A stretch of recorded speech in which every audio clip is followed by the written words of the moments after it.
দিনের প্রধান সংবাদ ও তার বিস্তারিত বিশ্লেষণ নিয়ে আপনাদের সাথে আছি আমি রুবাইয়া অতিথি। শুরুতেই জেনে নেই কি থাকছে আজকের সংবাদযোগে। শারীরিক অবস্থায় কিছু সংকটাপন্ন মেডিকেল বোর্ডে সভা করেছেন প্রায় 2 ঘন্টা 2.5 ঘন্টা ধরে, এবং সেখানে চিকিৎসার ব্যাপারে সমস্ত চিকিৎসকদের মতামত নিয়ে তারা কথা বলেছেন এবং কিভাবে চিকিৎসা তারা করবেন এবং সেই চিকিৎসাটা কি ধরনের হবে সে বিষয়ে তারা কালকে মতামত দিয়েছেন। এবার থাকছে বিস্তারিত। বেগম খালেদা জিয়ার শারীরিক অবস্থা, তার চিকিৎসা নিয়ে পরিকল্পনা, এসব নিয়ে কথা বলবো আজকের সংবাদযোগে। আমাদের সাথে আছেন কেন্দ্রীয় বিএনপির খুলনা বিভাগীয় সাংগঠনিক সম্পাদক অনিন্দ ইসলাম অমিত, পাশাপাশি আছেন সহকর্মী আশিক মাহমুদ, যিনি যুক্ত হচ্ছেন এভারকেয়ার হাসপাতাল থেকে।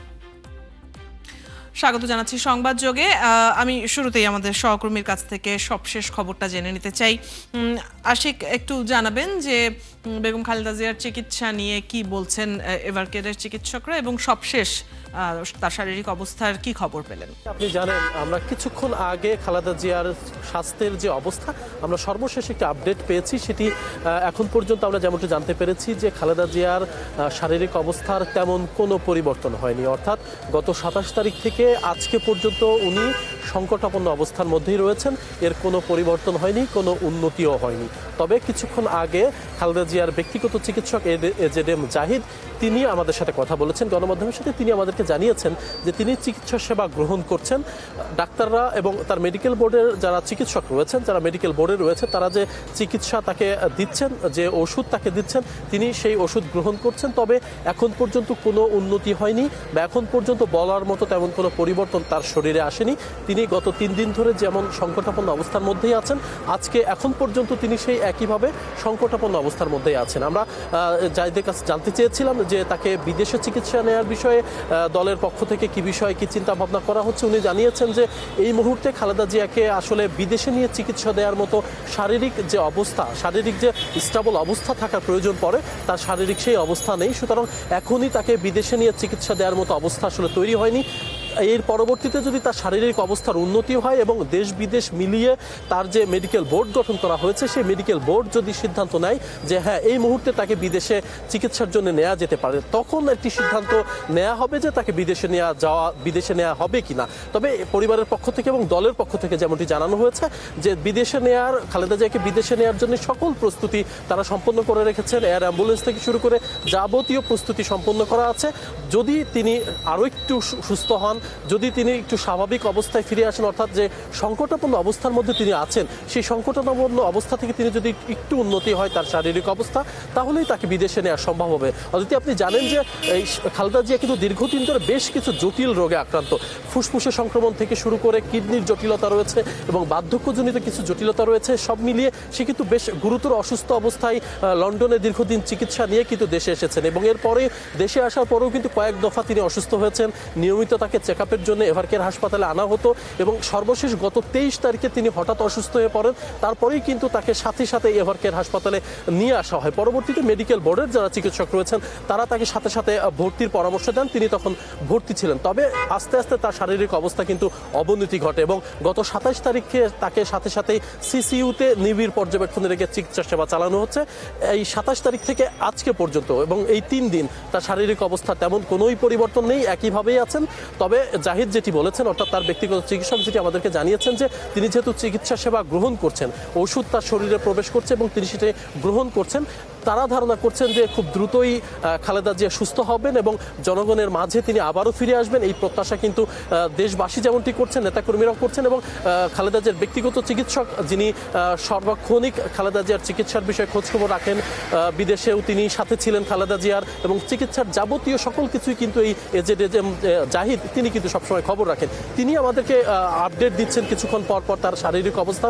তিনি মনে করছেন যেহেতু চিকিৎসা গ্রহণ করছেন খালেদা জিয়া, সেহেতু হয়তো খুব শীঘ্রই তিনি সুস্থ হবেন এবং আবারও ফিরে আসবেন জনগণের কাছে, মানুষের কাছে, এই প্রত্যাশা কিন্তু জাহিদও জানিয়েছে। এবং দলের পক্ষ থেকে বলা হচ্ছে, অদিতি জানাতে চাই যে দলের পক্ষ থেকে বলা হচ্ছে যে এভারকেয়ার হাসপাতালের সামনে অনেক মানুষ ভিড় করছে, গণমাধ্যম কর্মীরা রয়েছে, আমরা আছি, এবং এর পাশাপাশি কিন্তু যারা সাধারণ মানুষ এবং দলীয় নেতাকর্মী তারাও কিন্তু আসছেন। আসলে এক ধরনের ভিড় তৈরি হয়েছে, এক ধরনের যানজট তৈরি হয়েছে এলাকায়, যেহেতু একটি হাসপাতাল সবচেয়ে সেন্সিটিভ একটি জায়গা, এখানে রোগীদের সংক্রমণ ছড়ানোর আশঙ্কা রয়েছে।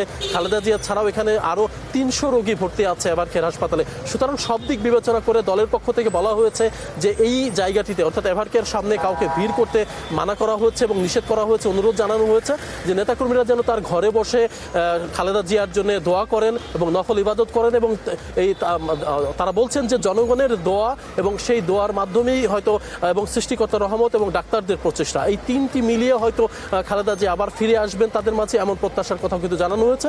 এবং দলের পক্ষ থেকে বলা হচ্ছে যে এই হাসপাতালের সামনে নেতাকর্মীরা যেন কেউ না আসে, কারণ এখানে চিকিৎসা সেবা আসলে ব্যাহত হচ্ছে, এই অনুরোধ কিন্তু দলের পক্ষ থেকে বলা হয়েছে। অদিতির সর্বশেষ যে অবস্থা, এখন পর্যন্ত খালেদা জিয়ার শারীরিক অবস্থার উন্নতি এমন কোনো সুসংবাদ আমাদের কাছে এই মুহূর্তে নেই।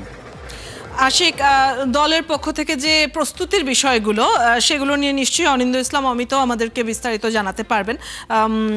বাংলাদেশের রাজনীতিতে আপোষহীন তকমা পেয়েছেন বেগম খালেদা জিয়া, এবং নিশ্চয়ই আশাই করা হচ্ছে যে তিনি তার এই অসুস্থতার সাথেও আপোষ করবেন না। অনিন্দ্য ইসলাম অমিত, একটু জেনে নিতে চাই যে তার পরবর্তী চিকিৎসার জন্য যেহেতু আশা করা হচ্ছে, ডাক্তার জাহিদ যেমনটি বলছেন, আমাদের সহকর্মী জানালেন যে খালেদা জিয়ার শরীর ওষুধ যেহেতু গ্রহণ করছে, কাজে আশা করা যাচ্ছে যে তিনি কিছুটা স্টেবল যদি হতে পারেন তাকে দেশের বাইরে নিয়ে যাওয়া হবে চিকিৎসার জন্য। আনুষঙ্গিক যে সব প্রস্তুতির প্রয়োজন পড়ে দেশের বাইরে চিকিৎসার জন্য কাউকে নিয়ে যেতে, সেই প্রস্তুতির আসলে কতদূর এগোলো আপনার কাছে জানতে চাই।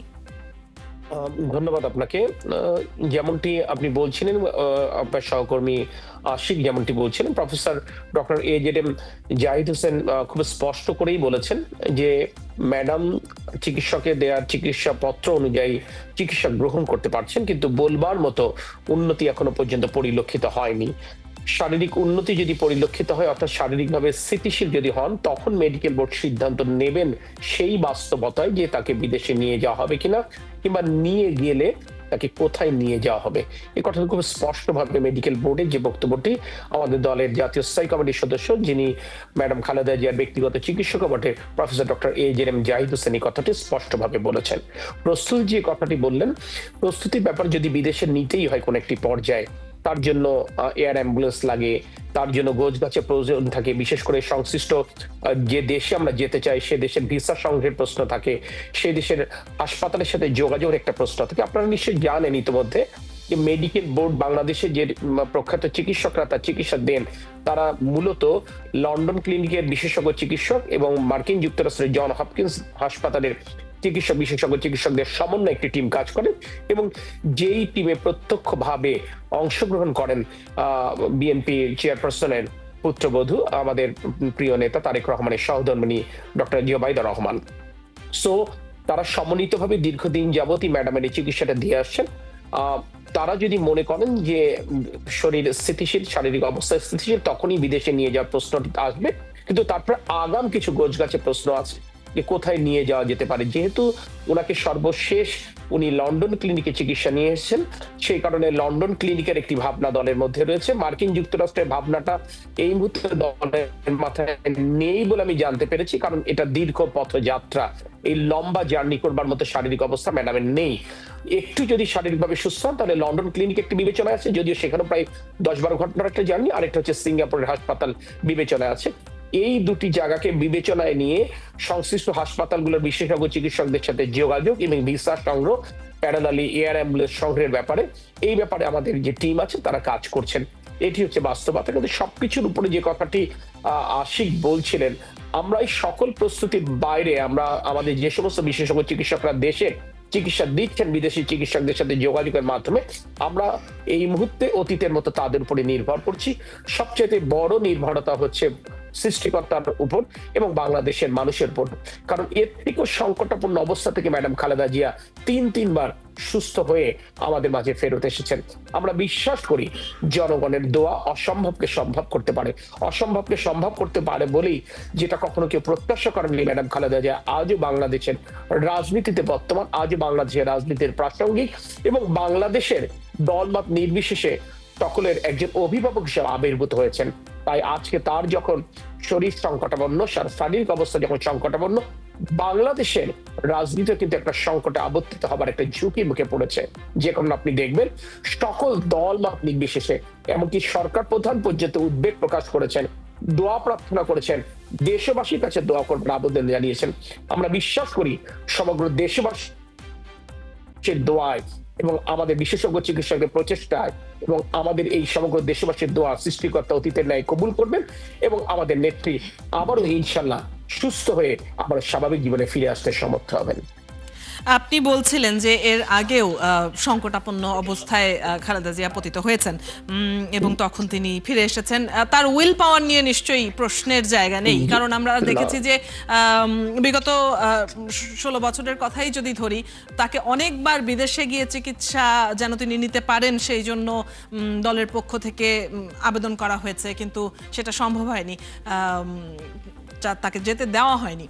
তো তখনকার বিষয়টা আমি আপনাকে স্পষ্ট করে বলি, উনি ম্যাডাম খালেদা জিয়ার অবশ্যই বিদেশে যাওয়ার সুযোগ হয়েছিল 18 সালে জাতীয় সংসদ নির্বাচনের আগে এবং 2024-এর নির্বাচনের আগে। অর্থাৎ উনি যেতে পারতেন তৎকালীন শাসকদের সাথে, ফ্যাসিস্ট সরকারের সাথে আপোষের ফর্মুলা অনুসরণ করে। ম্যাডাম খালেদা জিয়া নিজের শরীরকে উৎসর্গ করেছেন, নিজের জীবনকে উৎসর্গ করতে প্রস্তুত ছিলেন, কিন্তু বাংলাদেশের স্বার্থ, বাংলাদেশের জনগণের স্বার্থ তিনি আপোষ করতে রাজি হননি।